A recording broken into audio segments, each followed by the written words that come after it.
इस वक्त हम सिविल लाइन पे खड़े हैं और सिविल लाइन और चौक अल हदीस के दरमियान जनाब ये छोटा सा रास्ता है और यहाँ पे इसका मसला है जनाब कि मकामी लोग कह रहे हैं कि इधर चिंची वाले जो हैं जी और ये बहुत तंग करते हैं। तो आए जनाब पूछते हैं जनाब क्या कहते हैं। जनाब जी सामने जी के नाम है सर? तो सर जफर इकबाल नाम है मेरा। जफर इकबाल साहब दसो क्या कहना चाहते हो? सर चिंची वाले जो ना रास्ते में खड़े होते हैं और रास्ता लेडीज़ का है और लेडीज़ को तंग करते हैं और एक बंदा नहीं है, 5-5 6 बंदे खड़े होते हैं और लेडीज़ को जब गुजरना होता है आगे आगे हो रहे हैं उनके वजह। हमारा मसला यही है कि मतलब है कि इनको मना किया जाएगा।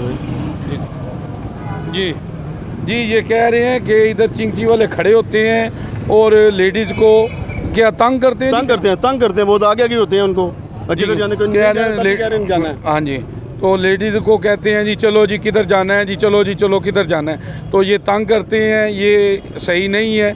और जनाब ये इनका मौक़िफ़ है। UG न्यूज़, जावा जी जेलम।